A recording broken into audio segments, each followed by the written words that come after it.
The morning rush had long passed, and the diner had fallen into its usual mid-afternoon lull. A soft hum of an old Patsy Cline tune crackled from the jukebox in the corner, mixing with the scent of burnt coffee and fried bacon that lingered in the air.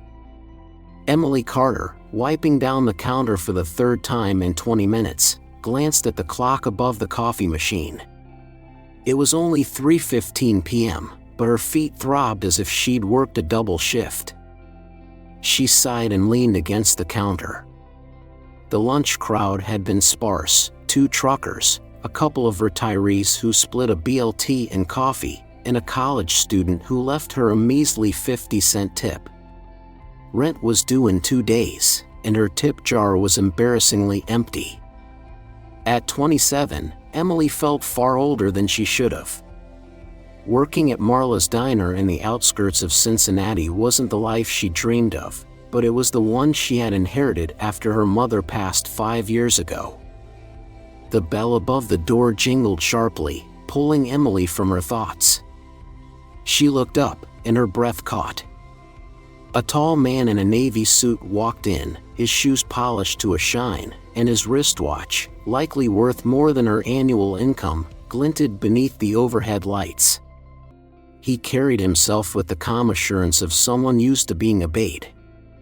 The only other customer, an elderly gentleman sipping decaf by the window, glanced up in curiosity before returning to his crossword. The suited man took a seat at the counter and scanned the menu. Emily stepped forward, smoothing her apron. "Afternoon, sir. Can I get you started with some coffee?" He nodded without looking up. "Black. In the Turkey Club, no mayo." She scribbled it down, her curiosity piqued. Wealthy men didn't usually wander into greasy spoons like Marla's. Something about him seemed out of place. When she returned with the coffee, he thanked her curtly and resumed checking his phone. Minutes later, she handed him the check, $11.75 before tax. He pulled out a sleek leather wallet. That's when it happened. As he flipped it open, a small photo slipped partially into view. Emily froze. Her mother's face. She knew that photo. It was the same one that sat on their old bookshelf for years, the edges creased and worn.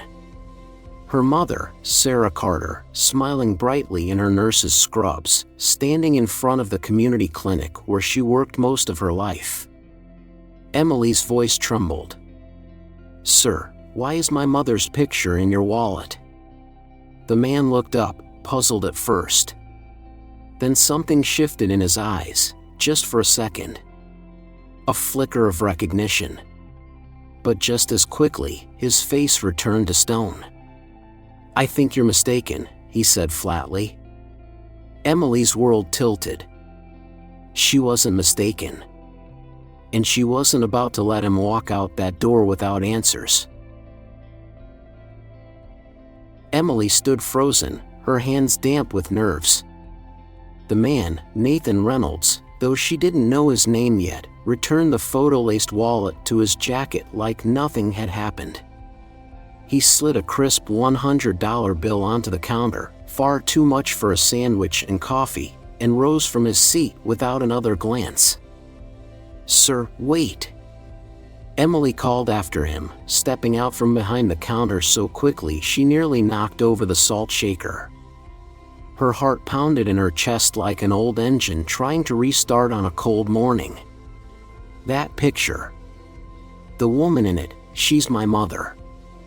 Nathan turned slowly at the door, his blue eyes sharp, unreadable. "I'm sorry, miss. You must be mistaken." His voice was calm, cool, too cool. But Emily wasn't backing down. "No, I'm not. That photograph, it used to sit on our bookshelf. She was a nurse. Her name was Sarah Carter. She raised me by herself. She passed away 5 years ago." There was a flicker, just the faintest one, in the man's expression. His stance changed. Barely. A twitch at the corner of his mouth. A shift in the way he held himself. But then it vanished. "I'm afraid I can't help you," he said flatly, adjusting the cuff of his tailored jacket. With that, he turned and pushed open the door. The bell jingled softly behind him as he stepped into the cool October air. Emily's pulse surged. She couldn't let this go. Something deep in her bones told her this wasn't just coincidence. There was history in that wallet, her history. She rushed after him, barely noticing Greg, the short-order cook, calling out from the kitchen window. "Hey, everything all right?" Emily pushed through the door and into the street. The wind cut through her thin work shirt, but she barely noticed. Nathan was already stepping into a sleek black car parked at the curb. Clearly a driver was waiting. "Please," she called, her voice cracking with desperation. "Just tell me how you knew my mom." He paused, one hand on the car door, and looked at her again. This time, his stare lingered. It wasn't just cold, it was calculating. As if he were assessing her, measuring whether she was worth his time. "I don't owe you an explanation," he said evenly. Then he disappeared into the car, the door closing with a soft but final click. The vehicle glided away, smooth as silk, leaving only the scent of expensive cologne in its wake. Emily stood there, blinking against the wind, her arms wrapped around herself. She had never seen that man before. Her mother had never spoken of anyone like him. And yet, he had her picture, not just any picture, but one kept safe for decades. She turned back toward the diner, her mind buzzing. Whatever this was, it wasn't over. She needed to know the truth. That night, sleep never came. Emily sat at the edge of her small twin bed in the upstairs apartment above Marla's diner, staring at the photograph she'd pulled from an old keepsake box. The same image. Her mother, Sarah Carter, young and smiling, sunlight in her eyes. The edges were yellowed now, the paper soft from years of handling. She traced the crease along the bottom where it had once been folded and kept in a wallet, just like the one she'd seen earlier that day. The man who had carried it, that wasn't some coincidence. Nathan Reynolds. She knew his name now. A quick internet search had revealed he was the CEO of Reynolds Properties, one of the largest real estate empires in the Midwest. Net worth, $3.2 billion. Offices in 4 cities. Charity boards. Gala appearances. Private jets. And somehow, her mother's picture had found its way into his life. By morning, she made up her mind. She wasn't going to sit around hoping for answers. She was going to find them herself. The bus ride into downtown Cincinnati took just under 25 minutes. Emily clutched her tote bag tightly, the strap biting into her shoulder as she watched the city rise up around her. Towering buildings of glass and steel gleamed in the early sunlight, foreign and intimidating. She'd lived her whole life in the same blue-collar neighborhood, but now, she was heading straight into the heart of power. Reynolds Tower stood 42 stories tall. The lobby was all marble floors, soaring ceilings, and people who looked like they hadn't taken a city bus in years. Emily approached the reception desk, her palms slick with sweat.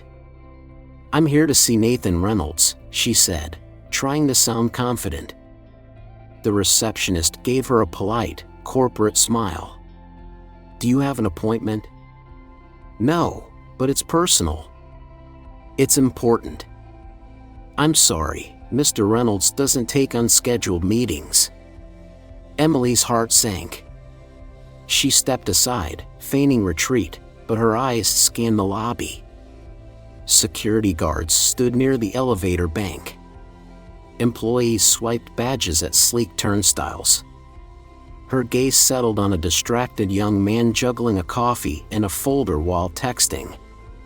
Without hesitating, she slipped in beside him. "Hey," she whispered urgently. "You forgot to send me that report Mr. Reynolds asked for." He blinked. "What?" Emily rolled her eyes, playing the part. "The report. From this morning. Come on." Flustered, he stepped forward, and she walked right through the turnstile beside him, just as his badge activated the sensor. The guard barely looked up. The elevator doors slid open. Emily stepped in and hit the button for the top floor. As the numbers climbed, so did her nerves. She had no plan. No script. Only one burning question in her heart. Why did Nathan Reynolds have her mother's picture in his wallet? The elevator slowed with a soft chime before the doors slid open, revealing a quiet, sleek office floor. The decor was all glass, wood, and muted lighting, everything designed to whisper power, not shout it. Emily stepped into the reception area, heart pounding like a drum. Just beyond the frosted glass wall was the office of Nathan Reynolds, the man she'd chased halfway across the city, the man who held the key to her mother's past, and maybe her own. Before she could take another step, a sharply dressed assistant intercepted her. His dark suit looked tailored, his voice clipped and formal. "Miss, you're not on the appointment list. Who are you here to see?" Emily's throat tightened. For a second, she considered lying. But then she looked him in the eye and said clearly, "Nathan Reynolds. I don't have an appointment, but it's about my mother, Sarah Carter." The man didn't blink. "Mr. Reynolds is in a meeting." "Then I'll wait," she said, folding her arms. There was a pause, a silent battle of wills, but eventually he sighed and disappeared down the hallway. Emily waited. Minutes dragged. Her nerves twisted with every tick of the wall clock. Finally, a door opened at the far end of the hall, and Nathan Reynolds stepped out. His eyes locked on hers immediately. He didn't look surprised. He looked resigned. He walked toward her slowly, hands in his pockets, shoulders tight. "You just don't give up, do you?" he said quietly. Emily's voice shook, but she stood firm. "Not when it comes to my mother." Nathan glanced at his assistant and gave a small nod. "It's all right. She can come in." Emily followed him into the office. The space was grand, floor-to-ceiling windows offering a view of the city skyline, but all she noticed was the man who had haunted her thoughts for the past 24 hours. He leaned against the edge of his mahogany desk. "You want answers?" She nodded. "Why do you have my mother's picture?" He studied her, then slowly reached into his jacket. From his wallet, he pulled out that same worn photograph, the one Emily had known since childhood. He looked at it for a long moment before speaking. "Because she was the love of my life," he said softly. "And because she's your mother. Which makes you my daughter." The room tilted. Emily's knees buckled, but she caught herself on the arm of a leather chair. No, that can't be true." "I'm sorry," Nathan said, his voice hoarse. "I knew the moment I saw you. You look just like her." Tears pricked Emily's eyes. "Why didn't she ever tell me? Why didn't you?" Nathan swallowed hard. "Because I walked away. And I've regretted it every day since." Emily's world spun. And yet, deep down, something in her had always wondered about the father she'd never known. Now he was standing right in front of her. Emily stood in the middle of the office, her breath shallow, her hands trembling at her sides. Just moments ago, her world had shifted on its axis. Nathan Reynolds, billionaire, CEO, the man with a chauffeur and a skyline view, was telling her he was her father. "I don't believe you," she whispered. This doesn't make any sense." Nathan didn't flinch. Instead, he stepped quietly around his desk and pulled open a drawer. He retrieved a small envelope, weathered and yellowing at the edges, and held it out to her. "Your mother gave this to me 27 years ago," he said. "She said to keep it safe until the time was right." Emily opened it with trembling hands. Inside was a photograph, an older one than she'd ever seen. Her mother, Sarah, was laughing, leaning into a younger, clean-shaven Nathan. He had his arm around her, and there was a warmth in his eyes Emily had never seen until now. She looked up at him, barely breathing. "You really did love her." "I did," he said quietly, sitting down in the chair across from her. "More than anything." "Then why did you leave her?" The question came out harsher than she intended, but the ache in her chest wouldn't let her soften it. Nathan exhaled, his gaze distant. "Because I was a coward." He paused, letting the silence stretch between them. Then he began. "Sarah and I met in college. I was studying business. She was in nursing school. She volunteered at a free clinic where I was helping on a community outreach project. We were both 21, full of dreams and stubbornness." Emily listened, heart thudding. She had this kindness, this grounded way about her. My world was all deals and ambition. She reminded me what it meant to slow down, to care about people, not just profits. His voice caught. "But my family didn't approve. They said she wasn't our kind of people. My father threatened to cut me off. No money, no company, no future." Emily's jaw tightened. "And you chose the company." "I chose wrong," Nathan said softly. "I told Sarah it was just for a little while, that I needed to build something first, then I'd come back for her. She didn't wait. She had you. And she never told me." "You didn't try to find her?" "I did," he said. "Years later. But by then, she'd moved. She changed jobs. No forwarding address. It was like she'd vanished. I figured she wanted nothing to do with me. And honestly, I couldn't blame her." Emily looked down at the picture again, her mother and a man who had once meant the world to her. She'd grown up hearing nothing about him. Not even a name. "She protected you," Nathan added. "From me. From the pain I caused her." Emily swallowed the lump in her throat. "And now?" she asked. Nathan met her gaze. "Now I just want the chance to know you." Emily sat stiffly in the leather chair across from Nathan Reynolds, the photo of her mother and this man, her father, resting heavily in her lap. The silence between them stretched long and taut, like an old wire fence pulled too tight. Nathan's words still echoed in her ears. "Now I just want the chance to know you." Her fingers curled around the edge of the photograph, knuckles pale. For a moment, she said nothing. Then finally, her voice came out, tight and trembling. "You want to know me now?" she asked. "After almost 30 years?" Nathan's jaw flexed, but he didn't answer.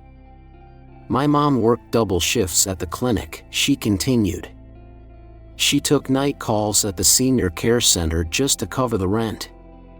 We lived in a 2-bedroom walk-up that never stayed warm in winter. I wore thrift store jeans and hand-me-down shoes while she gestured toward the opulent office, the skyline gleaming behind him like a monument to his success. You were out building skyscrapers and flying first class." Nathan looked down, his hands clasped tightly together. "Emily, I didn't know." "But you didn't try hard enough to know," she snapped, her voice cracking. "You walked away from her because your father disapproved? And you think saying sorry now erases all of that?" Nathan stood slowly, walking toward the window, hands shoved into his pockets. The sunlight caught the streaks of gray at his temples. "No," he said quietly. "I don't think anything I say can erase it. He paused. "I thought if I built something, if I became someone, I could come back and make it right." Emily rose to her feet, trembling with the weight of years she hadn't realized she'd been carrying. "She used to sit at the kitchen table late at night," she said, "drinking tea, staring out the window. And I'd ask her about you. Every kid asks about their dad eventually. She always said he wasn't someone we needed. That we had each other, and that was enough." Her voice softened. But I could see the way her face changed when she said it. Like she had a scar she never let anyone see. Nathan's eyes glistened. "I gave her that scar. And she carried it," Emily whispered. "Alone." The room fell quiet again. She looked around at the gleaming hardwood floors, the spotless furniture, the private elevator she'd snuck into like she didn't belong. The contrast between her world and his was too sharp, too cruel. "You had everything," she said bitterly. "And we had almost nothing." Nathan turned to face her, his voice unsteady. "I would give it all up if it meant I could go back and change what I did." Emily stared at him, her breath catching. But the past couldn't be rewritten. Only the future remained uncertain. Emily crossed her arms, feeling the weight of the moment pressed down like 100 bricks. The office was silent except for the faint hum of the HVAC and the ticking of a brass wall clock behind Nathan's desk. Her pulse was loud in her ears, but she kept her voice steady. "You say you want to make it right," she said, "but what does that even mean? A check? A condo? Some kind of charity fund in her name?"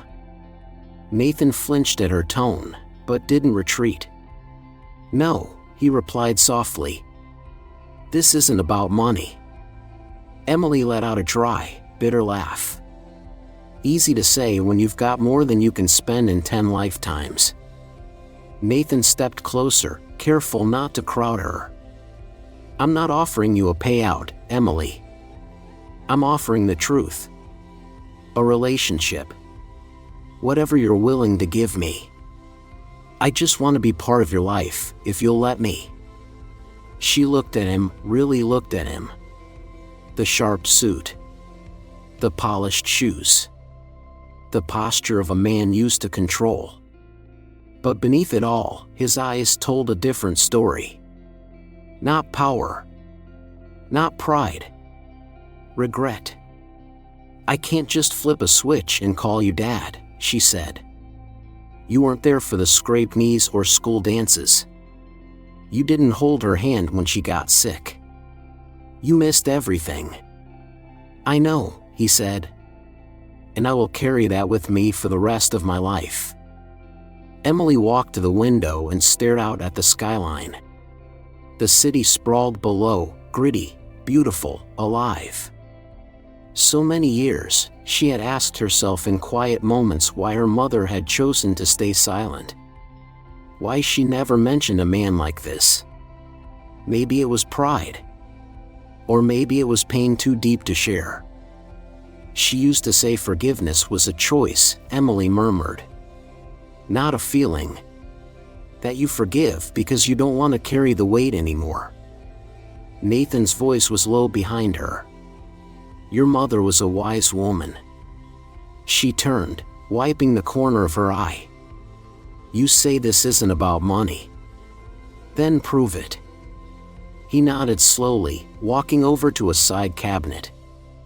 From a locked drawer, he pulled out a small, velvet box and placed it gently on the desk between them. "What is this?" she asked warily.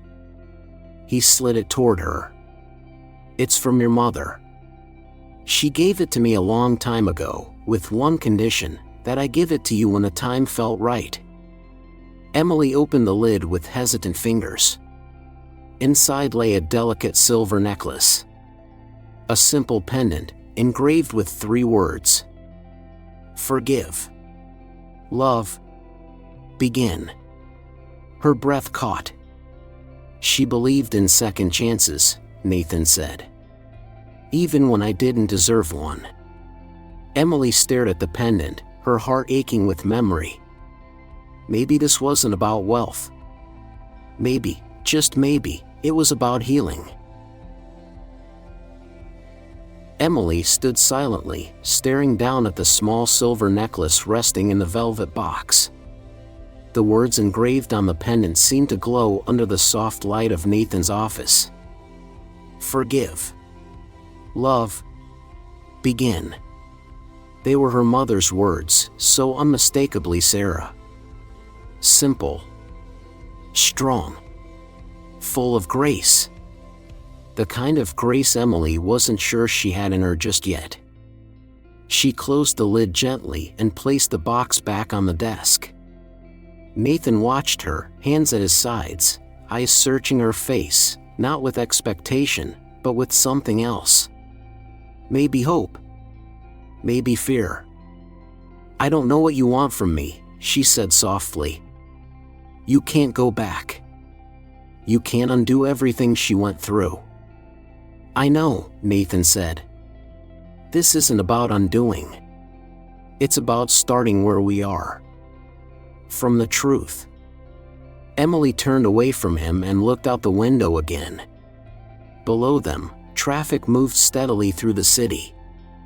People with briefcases, coffee cups, grocery bags. All living lives full of invisible stories. Just like hers. "I spent most of my life believing I wasn't wanted," she whispered. "That maybe something was wrong with me. Mom never said it, but when she brushed off my questions about you, I always felt like there was a missing piece." Nathan took a slow step forward. "And now that piece is in front of you.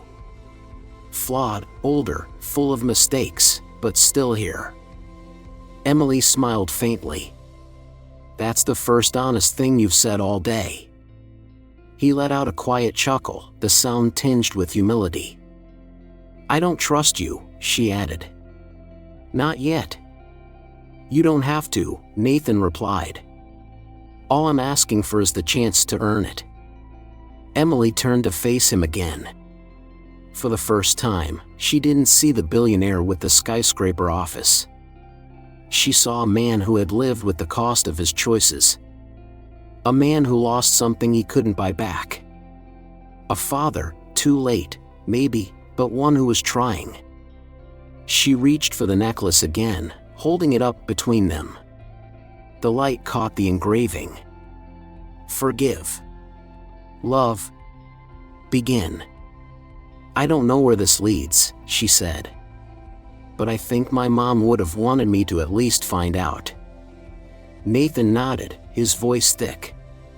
"She would have. She always believed in starting over. Even when I didn't deserve it."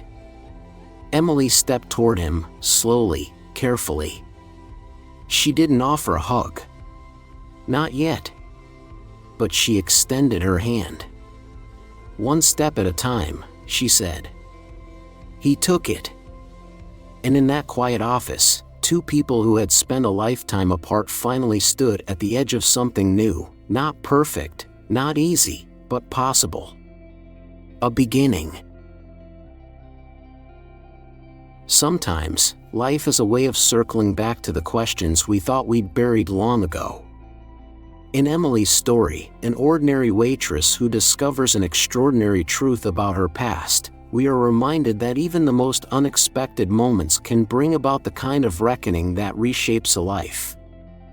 At its heart, this story is not just about a reunion between a long-lost father and daughter.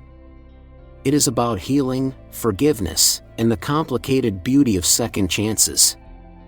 For those of us in our later years, the idea of starting over might feel unrealistic or even unnecessary. We've lived through enough seasons to know that not everything can be fixed, and not every wound fades with time. But this story gently challenges that. It shows us that even after decades of silence, there's still room for truth. Still room for grace. Forgiveness, in particular, is a quiet but powerful theme. Emily's mother, Sarah, chose to forgive without bitterness. She raised her daughter with love, not hate. She could have filled Emily's head with resentment, but instead, she left behind a message of hope: forgive. Love. Begin. That message, engraved in a small silver pendant, carried the wisdom of a woman who knew the weight of the past but chose not to pass it on. How many of us carry regrets? Words left unsaid. Bridges burned. Time lost. It's tempting to believe it's too late to make amends or too far gone to reach out. But Nathan's character reminds us that the desire to do right, even if it comes late, can still matter. Sometimes, it's not about erasing the pain, but acknowledging it, standing in it honestly, and choosing to move forward with humility. And then there's Emily, who shows remarkable strength. She doesn't let emotion blind her, but she doesn't let pride harden her heart either. She asks the hard questions. She names the pain. And when she chooses to take that first small step toward healing, it's not weakness, it's courage. For those of us with long memories and full hearts, this story is a gentle reminder: it's never too late to make peace, with others or with ourselves. Whether it's mending a fractured relationship, reaching out to someone you've lost touch with, or finally letting go of something that's weighed on you for years, the message is the same: you don't have to carry it forever. Forgiveness is a gift, not just to the one who seeks it, but to the one who gives it. And love, even when it arrives in unexpected forms, can still find its way through the cracks. Maybe, like Sarah believed, the only thing we need to begin again is the willingness to try.